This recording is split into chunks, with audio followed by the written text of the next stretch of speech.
자, 우리가 살고 있는 이 세상의 역사는 단순히 사람이 꾸려가는, 사람에 의해서 이루어져가는 인간의 역사가 아니라 하나님의 역사입니다. 그래서 사람들은 한 100년을 살면서 무한하신 하나님께서 하시는 일, 그가 계획하시고 이루어가시는 그런 섭리 가운데 이루어진 일들, 그리고 결말에 대해서 사실상 다 파악을 못합니다. 짧은 인생을 사는 사람이 무한하신 하나님의 그 원대한 계획에 대해서, 그리고 말씀하신 것이 이루어져가고 성취되는 과정들에 대해서 이러니 저러니 말하는 것 자체가 사실은 허망한 것이죠. 그것은 하나님을 모르기 때문에 하는 말들입니다. 그래서 무슨 종말이냐, 무슨 마지막 때냐, 뭐 주님께서 언제 재림하신다고 했는데 언제 온다는 걸 우리가 어떻게 아느냐, 뭐 이런 식으로 하나님의 말씀을 그렇게 그들의 짧은 안목과 생각을 가지고 평가를 하고 얘기를 합니다. 자, 그런데 성경은 이 세상의 역사를 시작과 끝으로 이렇게 얘기합니다. 시작이 끝이다. 하나님께는 시작과 끝이라는 것 자체가 우리가 생각하는 개념으로는 사실 의미가 없는 것이죠. 왜냐하면 하나님은 영원하신 분이기 때문입니다. 근데 세상 사람들은 인류의 역사를 이 순환적인 관점에서 역사를 봅니다. 돌고 도는 것이 역사다, 이렇게 얘기하죠. 불교도 그런 역사를 가지고 있고 윤회라는 것도 그렇게 얘기를 합니다. 그러나 성경의 역사관은 직선적이다. 시작으로부터 이제 끝이 있는데 언젠가는 이 세상이 끝난다는 것이고, 그것은 곧 무슨 얘기냐? 인류의 역사는 사람의 역사가 아니라 하나님의 일이라, 하나님의 역사라고 했습니다. 그러면 이 인류의 역사가 끝난다는 것은 곧 무엇이 끝난다는 얘기일까요? 구원의 역사도 끝날 때가 온다라는 얘기가 됩니다.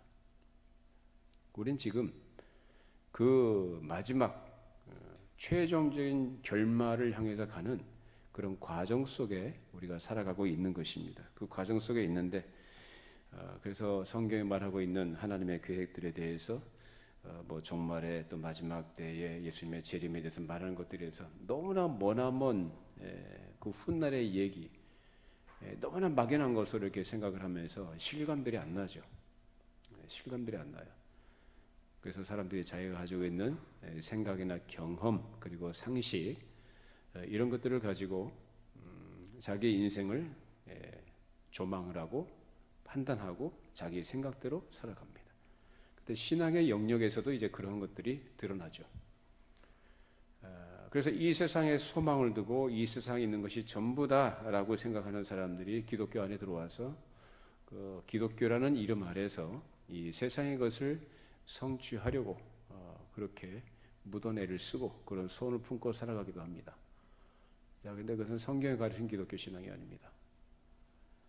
이 세상은 우리가 거할 곳이 아니라 우리가 돌아갈 본향이 있는 줄로 믿습니다. 그 나라는 하나님께서 우리를 위하여 예비해 두신 집으로 표현된 영원한 나라입니다. 때가 되면 하나님께서 우리를 그곳으로 들어 올리실 줄로 믿습니다. 자, 성경은 그렇게 얘기하고 있는데, 특별히 하나님의 아들, 이제 그 일이 있기까지 이제 어떤 일들이 있었는가, 지나간 과거를 우리가 보자면 하나님의 아들이신 예수님께서 이 세상에 육신을 가지고 오신 그 때가 인류 역사의 한 획을 긋는 굉장히 큰 사건이었습니다. 우주적인 사건이었죠. 자, 그래서 예수님이 이 땅에 오신 것, 그때를 그 전과 그 후로 나눠서 BC, AD 이렇게 표현하기도 합니다.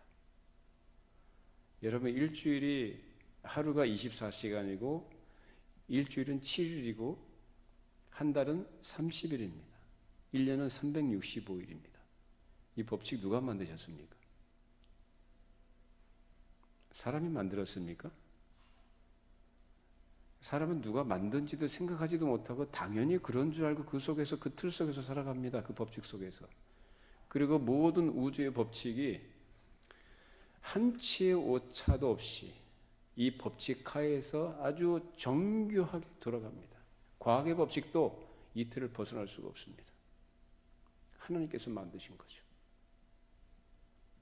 그래서 하나님께서 때가 되어서 이 세상의 역사 속에 그 아들을 사람의 몸을 가지고 태어나게 하셨고, 그분이 이 땅에서 이루실 영원히 멸망받아 마땅할 죄인들을 위한 속죄의 제물로 자신을 드리시고 부활하시고 승천하셔서 하나님 보좌 우편에 앉으셨습니다.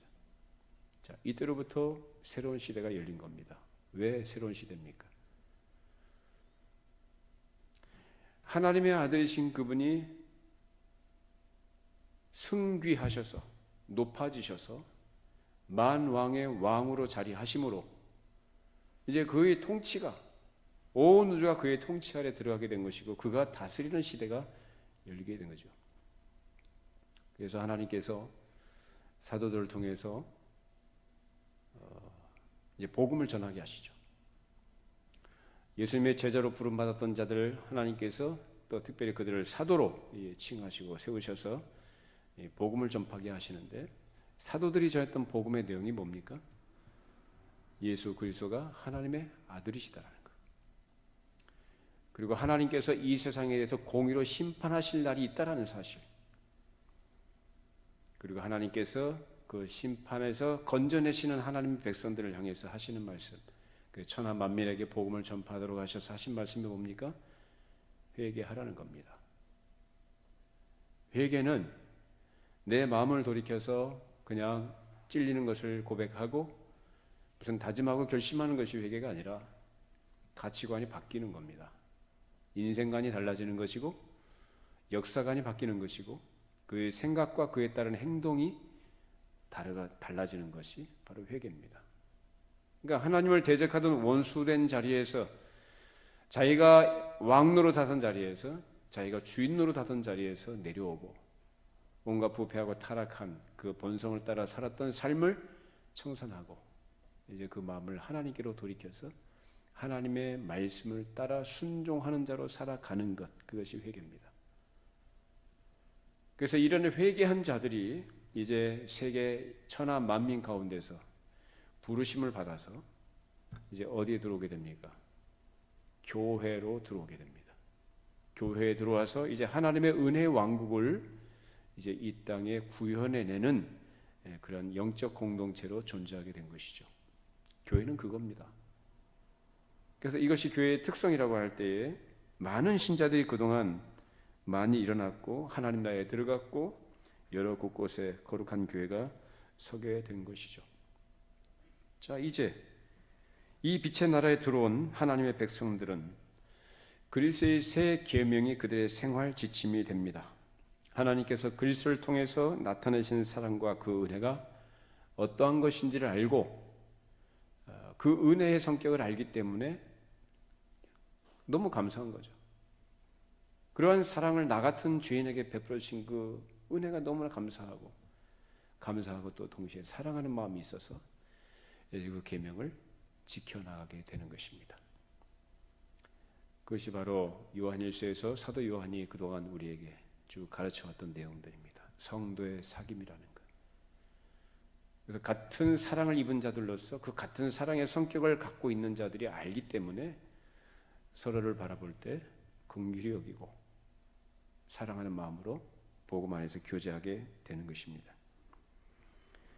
따라서 하나님께서 그리스도에 나타내신 사랑과 은혜가 어떤 것을 아는 자들이 이 땅에 사는 동안에 어두운 세상에 빛의 자녀로서 그 빛을 바라며 살아가도록 되어 있는 것이요. 그 빛을 바라며 살아가는 하나님의 백성들은 누구의 다스림을 받는 자들이냐? 우리의 왕이 되시는 예수 그리스도의 통치, 그리스도의 다스리심 속에서 그러한 생활을 구현해 내는 것입니다. 자, 이제 예수님께서 하나님의 보내심을 받고 이 세상에 오신 때와 그리고 그가 높아지셔서 하늘과 땅의 모든 권세를 받으신 때는 하나님의 구원의 경륜에 있어서 중대한 시기로 하나님의 말씀에는 그것을 마지막 때라 그렇게 얘기를 했고, 이 때를 가리켜서 구약의 많은 예언들이 집중적으로 기록이 되어 있습니다. 그래서 히브리서 1장에 보면은 그렇게 표현하고 있습니다. 우리 히브리서 한번 찾아보십시다. 오늘 성경을 여러 군데 좀 찾아보겠습니다. 자, 353쪽입니다. 히브리서 1장 1절에서 3절 말씀. 353쪽 히브리서 1장 1절로 3절 말씀. 자, 같이 함께 읽어보시죠. 이쪽에 선지자들을 통하여 여러 부분과 여러 모양으로 우리 조상들에게 말씀하신 하나님이 이 모든 날 마지막에는 아들을 통하여 우리에게 말씀하셨으니 이 아들을 만유의 상속자로 세우시고 또 그로 말미암아 모든 세계를 지으셨느니라. 이는 하나님의 영광의 광채시요 그 본체의 형상이시라. 그의 능력의 말씀으로 만물을 붙드시며 죄를 정결하게 하는 일을 하시고 높은 곳에 계신 지극히 크신 이의 우편에 앉으셨느니라. 자, 이때를 뭐라고 얘기한다고요? 이 모든 날의 마지막이다 라고 얘기합니다. 2절에 이 모든 날 마지막이다 라고 얘기합니다. 마지막 때라는 겁니다. 자, 또 베드로전서 한번 찾아보십시다. 자, 377쪽입니다. 좀 더 뒤로 넘기셔서 377쪽 베드로전서 1장 20절에서 21절까지 읽어보십니다. 377쪽 베드로전서 1장 20절 21절입니다. 그는 창세 전부터 미리 알리신 바 되신 이나 이 말세에 너희를 위하여 나타내신 바 되었으니 너희는 그를 죽은 자 가운데서 살리시고 영광을 주신 하나님을 그리스도로 말미암아 믿는 자니 너희 믿음과 소망이 하나님께 있게 하셨느니라. 자, 여기 보면은 창세 전부터 미리 알리신 바 되시니라 이 말세라고 했습니다. 말세 마지막 때 같은 의미입니다. 이 말세에 너희를 위하여 어떻게 했다고 합니까? 나타내셨다. 그러니까 창세 전부터 계셨던 그분이 말세에 나타나지셨다라는 거예요. 그러니까 예수께서 이 땅에 초림하신 그때가 뭐라고요? 말세라고. 마지막 때라고. 그 아들의 때라 그 말입니다. 무슨 말 이해가 되십니까? 말세 마지막 때 그러면 무슨 666 뭐 짐승의 표를 가지고 뭐 세계 정부가 생겨서 어떻게 하고 그때를 말세라 하는 게 아니라 예수께서 오신 이후 그때를 말세라 마지막 때라 그렇게 얘기하는 겁니다. 자, 그래서 이때는 하나님께서 많은 사람들에게 구원의 은혜를 주시려고 정하신 때였고 그래서 많은 구약의 예언의 말씀이 이때를 가리켜서 말씀하고 있었던 것입니다. 우리 시간 관계상 다 찾아볼 수는 없고요. 이런 내용들이 우리는 그동안 쭉 살펴왔던 내용들입니다. 어떤 내용이요? 언약입니다. 창세기부터 요한계시록까지 흐르는 중요한 사상 한 가지를 얘기한다면 언약 사상이다라고 할 수 있습니다. 자, 하나님께서 창세기 3장 15절부터 말씀하셨던 여자의 후손 언약이 있죠. 그것이 원시복음이라고 그래요. 원복음, 최초의 복음. 그 여자의 후손 언약으로 시작된 하나님의 구원의 경륜의 역사가 이제 세세 계보를 통해서 쭉 흘러 가다가 나중에 이제 누구예요? 아브라함에게 그래서 계시는 계속해서 발전한다. 계시는 계속해서 발전해 가는 거예요. 더 구체화되고 더 선명하게 나타나는 거예요. 계시가 역사 속에서. 그래서 아브라함이 하신 약속이 뭐죠? 결국 그 아브라함이 하신 약속도 어떤 약속이냐면은 하나님께서 구원의 은혜를 베푸실 것이다. 누구의 후손으로? 아브라함의 후손을 통해서. 하늘의 별과 같이 바다의 모래같이 너희 후손이 이와 같이 될 것이다 라고 말씀하신 것은 곧 아브라함의 후손으로 이루어질 메시아의 왕국, 은혜의 왕국의 백성들이 그렇게 구원의 역사에 참여하게 될 것을 말씀하신 것이었죠.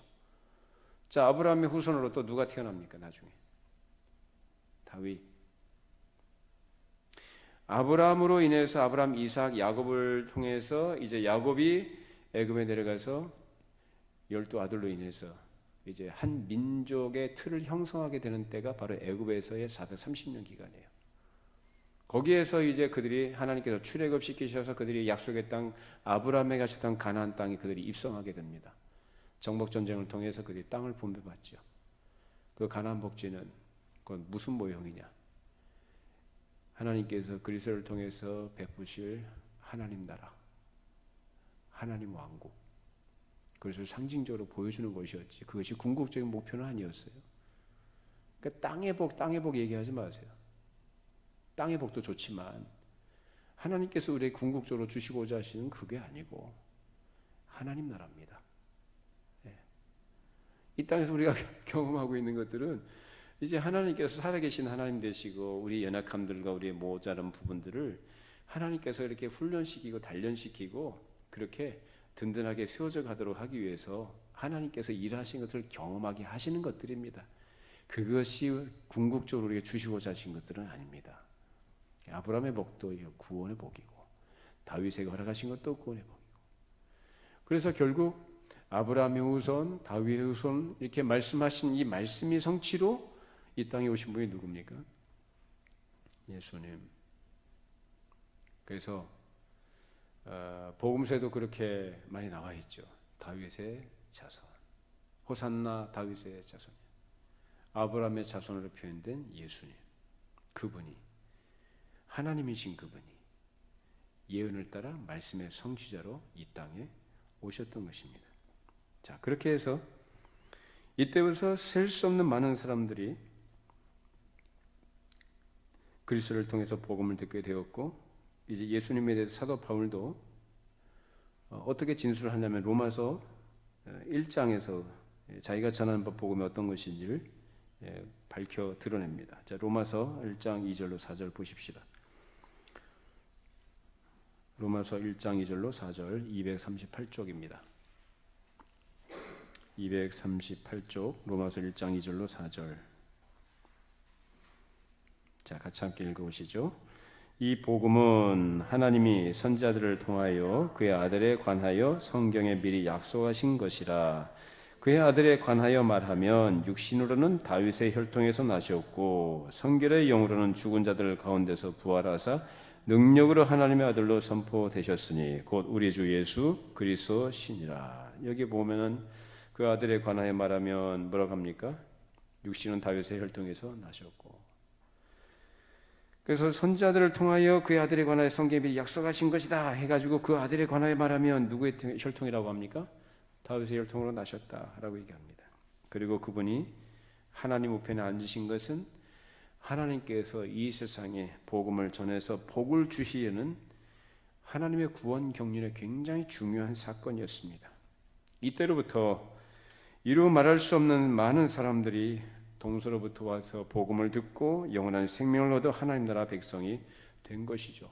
지금까지 그 은혜의 역사가 이어지고 있고 앞으로 예수님께서 재림하실 그때까지 이 은혜의 역사는 계속될 줄로 믿습니다. 그래서 성경에서는 이때를 은혜의 해, 은혜의 때요, 구원받을 때라라고 얘기를 하는 것입니다.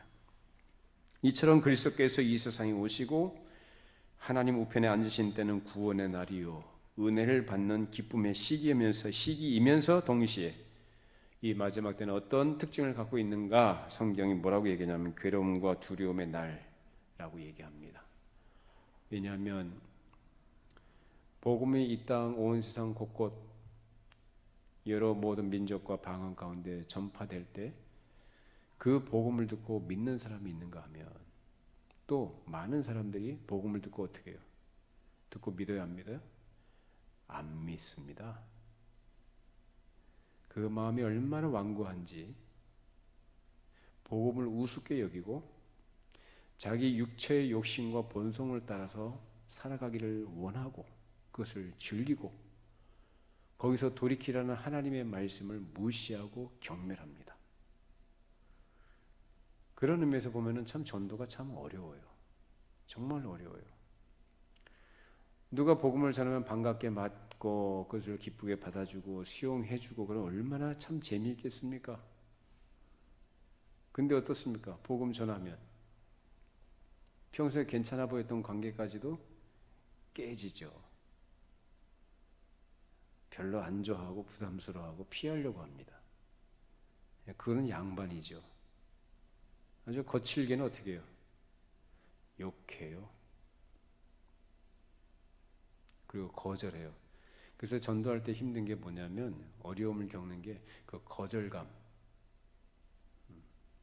나를 받아주지 않고 거절하고 배척하는 거. 그런 수모를 겪는 거, 이런 것들이 참 힘든 거죠. 이 사람들이 그렇게 산다는 거예요.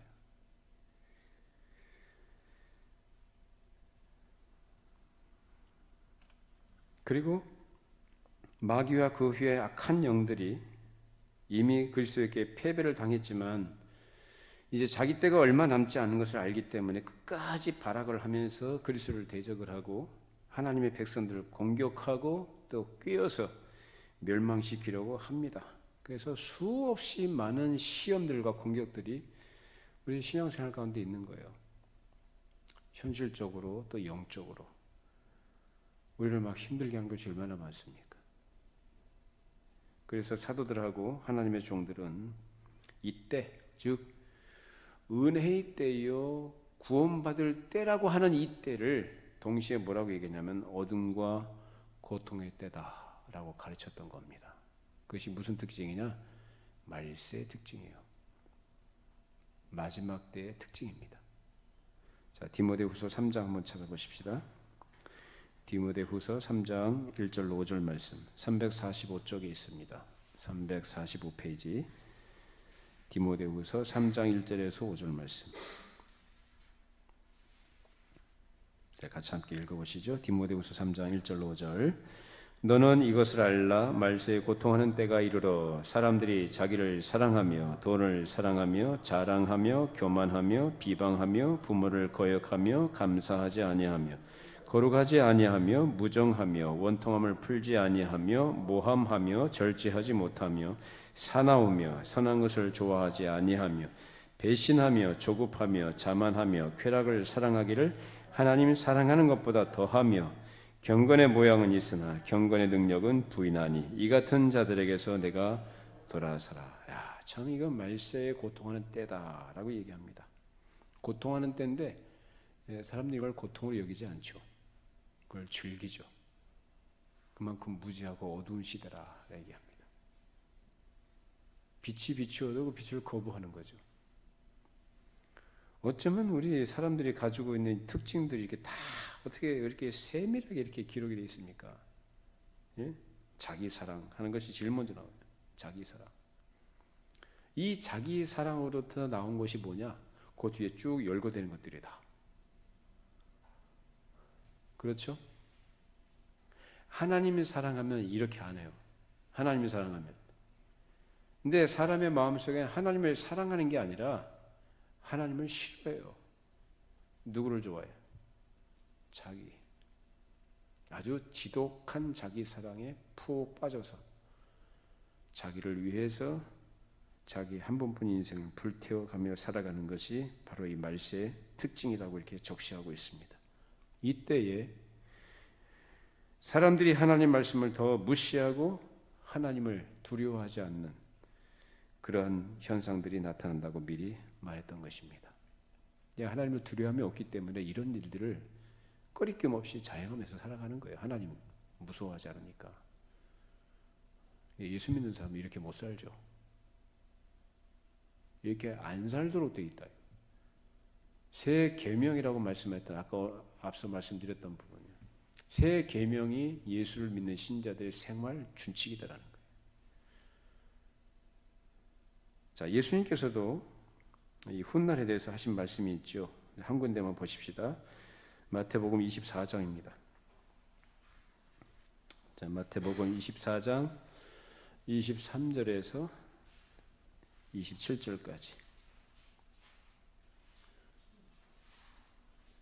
마태복음 24장 23절로 27절 같이 함께 읽겠습니다. 그때에 사람이 너에게 말하되 보라 그리스도가 여기 있다 혹은 저기 있다 하여도 믿지 말라. 거짓 그리스도들과 거짓 선자들이 일어나 큰 표적과 기사를 보여 할 수만 있으면 택하신 자들도 미혹하리라. 보라 내가 너에게 미리 말하였노라. 그러면 사람들이 너에게 말하되 보라 그리스도가 광야에 있다 하여도 나가지 말고 보라 골방에 있다 하여도 믿지 말라.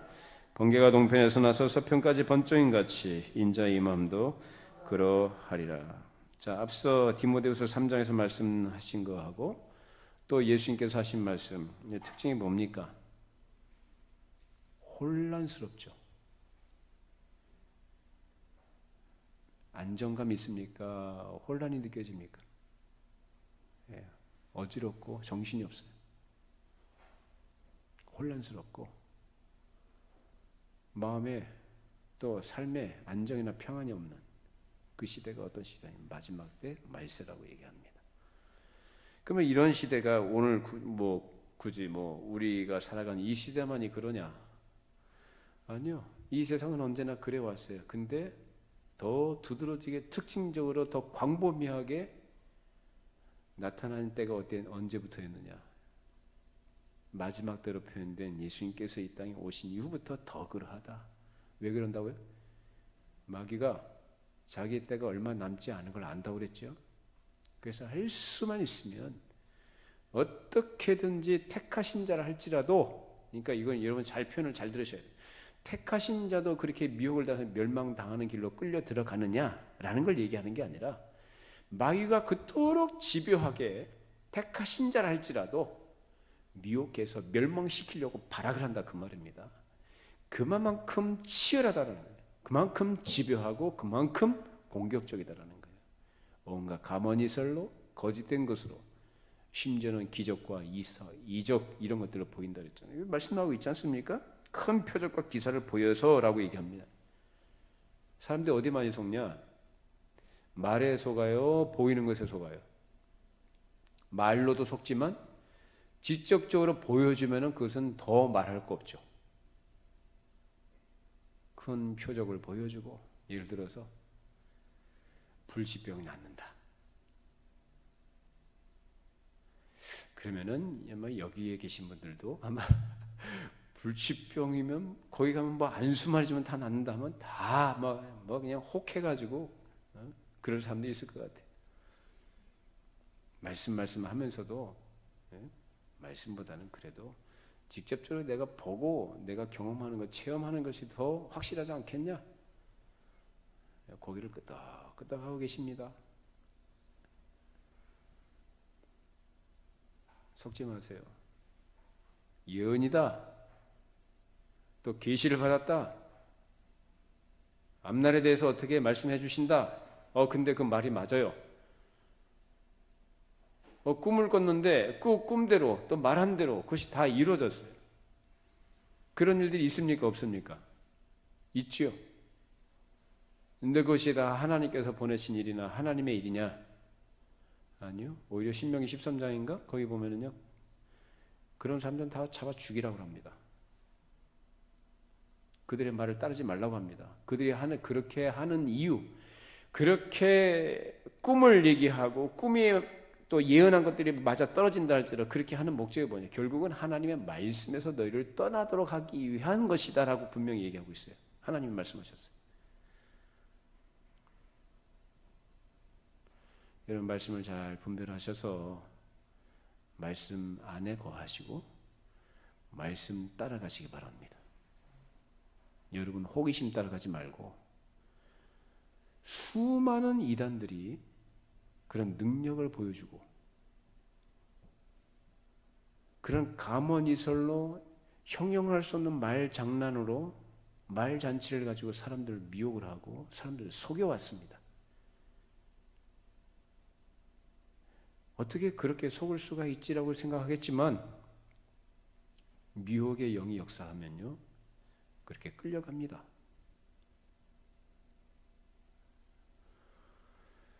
신천지의 그 아무개 씨도 그렇고 저 만민중앙교회 아무개 씨도 그렇고 이들의 특징은요 이게 있어요. 사람들이 가지고 있는 약점을 파고든다는 거예요. 잘 알아요 마귀가. 그래서 그걸 노리고 그걸 파고들면 사람들은 다 넘어가요. 그래서 사람이 말씀으로 철저하게 무장하지 않으면 하나님의 말씀을 잘 이해하고 그 말씀에 견고하게 뿌리를 내리고 세워져 있지 않게 되면 흔들리고 넘어갑니다.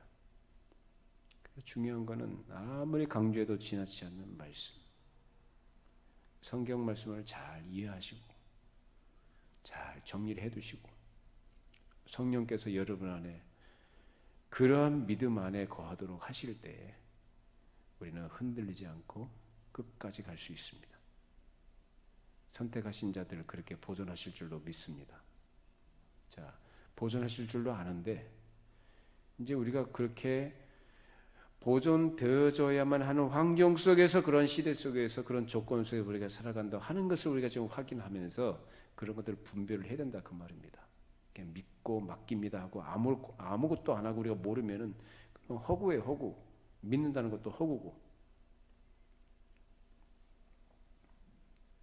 자, 그래서 여기저기서 뭐라고 합니까? 거짓 그리스도들과 거짓 선지자들이라고 이렇게 해서 이게 복수로 얘기합니다.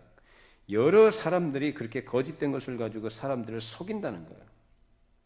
자, 그래서 사도 요한은 이때가 마지막 때라고 판단했던 것입니다. 예수님 말씀하신 것을 근거로 해서. 자, 요한일서 2장 18절 말씀 보십시다. 자, 오늘 본문 말씀 요한일서 2장 18절 한 절 말씀 보십시다. 388쪽에 있습니다. 자, 같이 함께 읽어보시죠. 아이들아, 지금은 마지막 때라. 적그리스도가 오리라는 말을 너희가 들은 것과 같이 지금도 많은 적그리스도가 일어났으니 그러므로 우리가 마지막 때인 줄 아노라. 자, 많은 적그리스도가 일어났다고 합니다. 언제요? 사도 요한이 사역하던 때, 초대교회 당시부터요. 말세라고요. 그때가 마지막 때라고. 이 적그리스도라는 것은 지난번에 제가 말씀드린 것처럼 거짓된 것으로 예수께서 그리스도심을 부인하는 자요, 대적하는 자, 그거 바로 적그리스도예요. 그러니까 문자적인 의미로 개념이 그렇게 예수를, 그리스도를 부인하고 대적하는 자라는 뜻입니다. 이처럼 예수님이 하나님의 아들이심을 부인하게 되면 사람이 죄사함을 받을 길이 있습니까? 없습니까? 없습니다. 구원 받을 길이 없어요. 더구나 하나님을 아버지라 부를 수 있는 그 특권도 얻을 수가 없습니다. 그렇게 역사하도록 하는 것이 적그리스도가 하는 일이에요. 그래서 그 방법도 사람들에게 영향력을 발휘하기 위해서 거짓으로 자신을 꾸며서 자신을 광명의 천사인 것처럼 가장도 합니다. 무시무시한 모습으로 나타나면 사람들이 겁나가지고 안 따라갈 거 아니에요. 그렇죠? 그러니까 어떻게 해요? 호감 있는, 그리고 참 사람이 거룩해 보이는, 참 뭔가 좀 특별하게 보이는, 뭔가 좀 포스가 좀 느껴지는 것 같은 이런 것들로 사람을 갖다 휘어잡는단 말이에요. 그러니까 사람들로부터 와 하는, 사람들의 마음을, 정신을 온통 빼앗아갈 만한 그런 모습으로도 가장에서 나타난다고 합니다. 안 속을 사람이 없겠죠. 마귀가 속이는데. 그래서 많은 사람이 속아 넘어갔고 지금도 속고 있고 앞으로 그럴 사람들이 많을 것이다라는 겁니다. 이것이 사탄의 일꾼들이 취하는 방법이고, 그래서 거짓 그리스도 나오는 것이고, 거짓 사도도 나오고, 거짓 선지자, 거짓 목사도 많이 나왔습니다. 이들의 속임과 거짓된 가르침이 무서운 결과를 가져오게 될 것인데, 그래서 마침내 주의 날이 이르기 전에 배도하는 일이 있고, 불법의 사람으로 불리는 한 인물이 역사 속에 나타나서 그리스도를 크게 대적하게 될 것을 성경에서 미리 말씀하고 있습니다. 그래서 지금은 어떤 시대냐? 배도의 시대입니다. 배도의 시대입니다. 배도. 배도라는 건 뭡니까? 아예 안 믿는 사람이 배도한 일은 없죠. 그죠? 소위 말하는 진리 안에 있는 사람들, 또 진리를 믿는다고 고백하는 사람들, 또 예수를 믿는다는 사람들, 기독교 신앙을 믿는다는 사람들, 소위 말하는 교회 안에 있는 사람들, 배도하는 시대 엄청납니다. 여러분은 지금 여기 계시니까 잘 모르시죠? 엄청납니다. 배도의 물결이 전 세계적으로, 특히나 뭐 수백 년 전에도 그랬습니다만은 수십 년 전부터 이 세계의 그 신학계를 주름 잡는 신학 사상이 자유주의 사상이에요. 종교 통합, 요새 얘기 많이 하죠. 종교 다원주의 얘기 많이 하죠. 이거 먼 나라 얘기가 아니라 우리나라 얘기예요, 지금. 그렇게 한국교회 그렇게 보수적이고 참 경건한 신앙의 전통을 물려받았다고 그렇게 생각을 하는데 의외로 지금 많이 오염이 됐습니다. 자, 우리 데살로니가후서 2장 한번 보십시다. 333쪽입니다. 신약성경 333쪽 데살로니가 후서 2장 3절에서 7절 말씀 같이 함께 읽어보시죠. 3절로 7절입니다. 누가 어떻게 하여도 너희가 미혹되지 말라. 먼저 배교하는 일이 있고 저 불법의 사람 곧 멸망의 아들이 나타나기 전에는 그날이 이르지 아니하리니 그는 대적하는 자라 신이라고 불리는 모든 것과 숭배함을 받는 것에 대항하여 그 위에 자기를 높이고 하나님의 성전에 앉아 자기를 하나님이라고 내세우느니라. 내가 너희와 함께 있을 때 이 일을 너희에게 말한 것을 기억하지 못하느냐. 6절 너희는 지금 그러하여금 그의 때에 나타나게 하려 하여 막는 것이 있는 것을 아나니 불법의 비밀이 이미 활동하였으나 지금은 그것을 막는 자가 있어 그 중에서 옮겨질 때까지 하리라. 불법의 사람 멸망의 아들이 그리스도께서 앉으실 자리에 앉아서 자기가 하나님이라고 할 거라고 합니다. 자, 이 일이 있기 전에 먼저 어떤 일이 있다고 합니까? 배교하는 일이 있고 라고 얘기합니다. 이건 뭐냐면은 처음부터 노골적으로 그렇게 안 한다는 거예요. 자기가 하나님이라고 하나님의 성전에 앉아 자기를 하나님이라고 노골적으로 하기 전에 어떤 일이 있냐? 배교하는 일이 있다는 거예요. 지금 시대가 그 시대입니다. 마지막 때 말세. 여러분 예수님 잘 믿으셔야 됩니다. 네, 정말 잘 믿으셔야 돼요. 우리가 춥고 배고플 때는 그래도 하나님 의지하려고 하는 그런 것들이 절박한 것들이 있었거든요. 뭐 신학적이고 교리적인 거 그런 것을 깊이 있는 그런 것들은 못했다 할지라도 그래서 순수한 마음을 가지고 하나님 의지하려고 하는 그런 것들이 있었거든요. 근데 요새는 이제 등 따시고 배부르니까 아무리 가난하고 어렵다고 해도요 하루 세 끼 다 밥 먹잖아요. 너무 잘 먹으니까 요새는 살 빼려고 돈 들여서 살 빼려고 하는 그런 시대 아닙니까? 옛날하고는 많이 달라졌죠. 그러니까 많이 배부른 시대예요 지금. 배불러. 아쉬운 거는 자기가 원하는 것 제대로 누리지 못하니까 자기가 원하는 대로 되지 않은 것 때문에 좀 아쉽고 그런 것 때문에 힘들어하는 것이지 사실은 옛날 생활에 비하면 굉장히 잘 사는 겁니다. 그렇지 않습니까? 집집마다 차 없는 사람 누가 있어요? 1980년대 마이카 시대에 열린다 그렇게 국가적으로 대대적으로 홍보했던 시대가 있었습니다. 왜? 그땐 차가 없었거든요. 개인들이. 별로 없었어요. 부자만 있었지. 근데 지금 뭐예요? 다 있어요. 집에 뭐 한두 대 다 있어요. 우리 집에도 2대잖아요. 그러니까 이런 시대 살다 보니까 사람들이 그 마음에 하나님 두기를 싫어합니다. 다 자기 욕심을 따라 살고 싶어 하지. 뭐 진리니 복음이니 뭐 신앙생활이니 그러니까 조금 이제 마음이 힘들면 그 정도 차원에서는 위로를 받고 자기의 평안을 얻기 위해서 그런 목적을 가지고 교회에 오시거나 또 신앙생활을 한다고 하신 분들이 계시는데 그것도 번지수를 잘못 찾은 거죠. 신앙생활은 그런 게 아닙니다. 기독교 신앙. 그런 것들이 그 안에는 들어있는 것이지만 그것이 내용이거나 하나님께서 우리에게 말씀하신 본질은 아니다 그 말입니다. 우리의 참된 위로와 평안은 복음 안에서 진리 안에서 하나님께서 우리에게 허락하신 줄로 믿습니다. 영혼의 자유가 없으면 평안이 없는 거예요. 여러분 예수 믿으면 어떤 자유를 얻습니까? 영혼의 자유를 얻죠. 죄로부터의 해방, 그 신분과 위치, 하나님의 약속 안에 거한다는 것, 이것 때문에 우리는 죽음을 두려워하지 않는 사람이 된 거예요. 심판을 두려워할 필요가 없는 사람이 된 거예요. 우리는 완전히 자유한 줄로 믿습니다. 예. 이걸 놓치면 눈에 보이는 거 쫓아가는 거예요. 누가 이렇다 그러면 그래? 쫓아가고 저기 뭐가 좋대 그러면 몰려가고 누가 거짓말을 속이는 것도 귀에 달콤하게 들리니까 그냥 다 따라가는 거예요. 분별 못하고.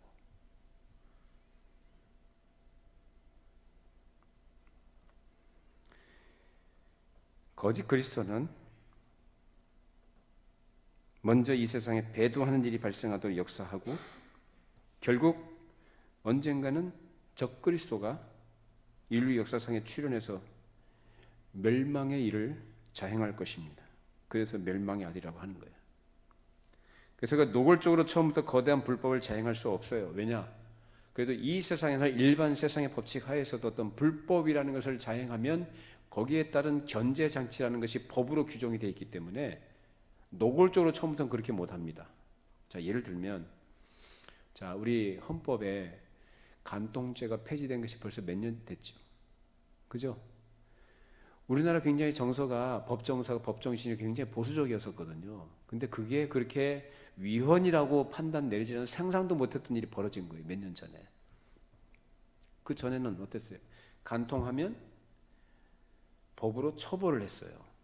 근데 이제는 인권이라는 미명하에서 성적 자기결정권이라는 것을 빌미로 해서 국가가 그것을 관여할 수 없다. 굉장히 인권이 향상된 것 같죠? 동성애? 동성결혼? 이거는 우리 기독교인들 입장에서는 너무 끔찍한 거예요. 소돔과 고모라가 왜 망할게요? 영적 타락이 성적 타락인 거 그럴 때 나타나가지고 하나님께 징벌 받은 거 아닙니까? 하나님의 창조 질서를 거스르는 것이 하나님을 대적하는 행위거든요. 궁극적으로. 근데 이런 것들 전 세계적으로 어때요? 우리나라 뭐 퀴어 축제 그런 것도 이제 버젓이 이제 대낮에 드러내놓고 하죠. 인권이라는 명목하에서. 그러니까 이런 것들이요. 어디서부터 시작이 되면 선진국에서 강대국 또는 선진국에서 이제 그런 것들이 그 정신, 인간의 정신, 인본주의적인 사상의 뿌리를 그런 것들이 막 독보스처럼 벗어나오면서 이것이 인권이다, 이것이 사람의 권리다라는 것을 포장을 해가지고 사람들 막 설득시키는 거예요. 법 통과시키고 그러다 보니까 이제 나머지 나라들은 어떻게 전 세계 흐름이 그렇게 흘러가게 되는 겁니다. 처음부터 그렇게 다 죽이죠. 처벌하죠. 근데 하나씩 다 무너져갑니다. 문화란 이름으로 하나씩 경계를 다 질서를 그 개념을 다 뒤바꾸고요. 결국 이제 이런 것들이 어디까지 들어오면 교회 안에까지 들어와요. 처음부터 그러면 얼마나 거세게 반발하겠어요. 아주 교활하죠. 교회 안에 스며들어와요. 밖에서 우리 신자들이 교회 밖에서 생활하면서 그것을 접촉하면서 그것에 물들고 또 그것이 이제 교회 안에 들어옵니다. 결국 교회가 전체적으로 갑자기 바뀌진 않아요. 오랜 시간에 걸쳐서 실험실에 개구리가 죽어가듯이 서서히 교회 안에 스며들어와서 나중엔 돌이킬 수 없는 길로 빠져들어가고 말게 됩니다. 지금 그러한 과정 속에 교회가 놓여 있습니다. 나중에 언제가 될지 모르지만 이제 구체적으로 적그리스도라는 그런 인물이 하나 등장하겠죠. 등장해서 이제는 자기가 결국은 노골적으로 하나님의 성전에 앉아 자기를 하나님이라 그렇게 얘기할 때가 올 것입니다. 그걸 지금 얘기하고 있습니다. 그러한 때가 본격적으로 오기 전까지 거짓 그리스도들과 거짓 사도와 선자들이 많이 일어나서 할 수만 있으면 택한 자라도 끌고 가려고 거짓으로 속이는 그런 일들이 많게 될 것입니다. 지금까지 이 세상은 그런 특징들을 나타내 왔고 이제 갈수록 차츰 이렇게 종교적으로 저급하고 거짓과 무질서가 난무하고 도덕적으로 타락해서 저급하게 되어져 가게 될 것입니다. 이처럼 마지막 때는 은혜의 때요. 구원을 얻을 때이면서 동시에 이런 어두운 면이 있는 시기라는 것입니다. 이러한 시대에 예수를 믿는 신자들이 이러한 시기를 지내기 위해서는 어떻게 되느냐? 진리를 바르게 알아야 됩니다. 진리를 바르게 알고 은혜 가운데 굳게 서 있어야 합니다. 거룩한 참 교회에서 가르치는 하나님의 말씀을 잘 듣고 잘 배우고 그리고 이 시대를 분별할 줄 알아야 됩니다. 어떤 것이 또한 진리냐, 어떤 것이 비진리냐, 어떤 것이 성경에 가르치는 참된 말씀이냐, 어떤 것이 그릇된 것이냐를 분별할 줄 알아야 됩니다. 분별하지 못하면 그냥 빠져 끌려 들어가고 맙니다. 그래서 어린아이는 간사한 유혹에 잘 넘어가요. 어린아이는. 그래서 여러분들 그 상태에 있으면 안 돼요. 더 자라가셔야 돼요. 더 깊어지시고 더 성숙하셔야 됩니다. 어린아이들은 잘 속잖아요. 그래서 그런 어린애가 되지 않도록 평소의 말씀을 잘 듣고 배워가야 하는 것입니다. 결론적으로 그러면 참된 믿음이라는 건 뭐냐? 참된 믿음은 끝까지 견디는 겁니다. 사도 요한도 그렇게 얘기하잖아요. 너희가 처음에 받은 것을 어떻게 하라는가? 굳게 지켜라 라는 거예요. 여러분 처음에 받았던 구원의 복음, 여러분 마음속에 성령께서 깨닫게 하시고 알게 하셨고 확신케 하셨던 그걸 굳게 붙잡으시길 바랍니다. 그거 붙들고 끝까지 견뎌나가시기를 바랍니다. 그러면 중간에 믿다가 떨어져 나간 사람은 뭐냐? 믿다가 떨어져 나간 사람은 그 사람은 그리스도를 알 것 같았는데 알려고 하다가 말아버린 거예요. 결국 배도하는 길로 간다? 그 사람은 하나님의 백성이 아니었죠. 처음부터. 참 믿음은 인내하는 겁니다. 잘 견디시고 그 가운데서 하나님의 은혜를 끊임없이 구하시고 겸손한 하나님의 말씀을 잘 계속해서 배워가고 말씀을 묵상하고 말씀이 가르치는 바대로 하나님께 자신의 모든 문제 맡겨드리고 믿음으로 순종하는 겁니다. 믿음과 행위에 있어서 복음에 합당하게 살아가도록 애를 쓰고 불의를 멀리하시고 우상을 멀리하시고 여러분의 믿음이 순결하게 보존되도록 기도에 힘쓰시고 정신 차리고 경건의 삶을 살아가도록 애를 쓰셔야 합니다. 그것이 마지막 때 말세를 살아가는 신자의 삶의 비결입니다. 이 말씀 생각하시면서 여러분의 믿음을 진리의 터 위에 굳건하게 세우시고 누가 뭐라고 하든지 누가 뭘 보여주든지 그런 거 관심 두거나 신경 쓰지 마시고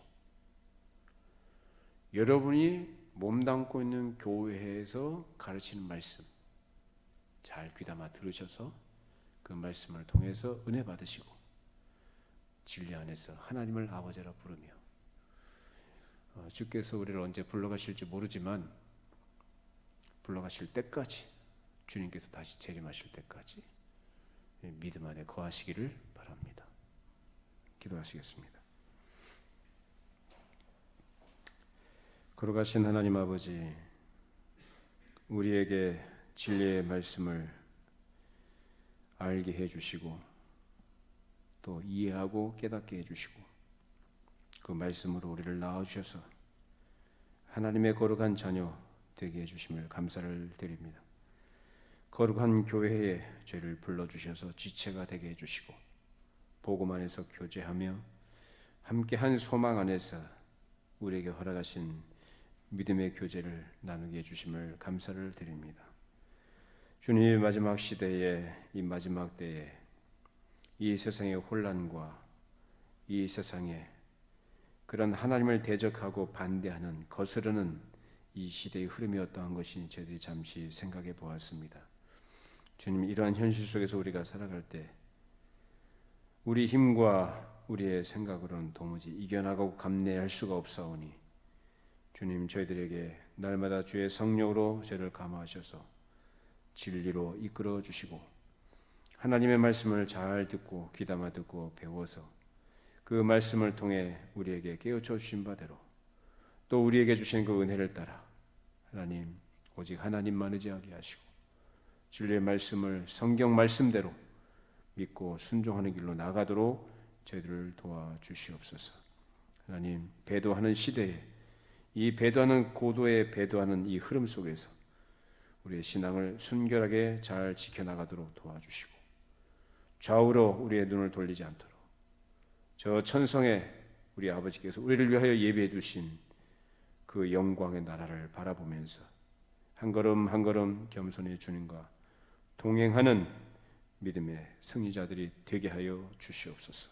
예수님의 이름으로 기도합니다. 아멘.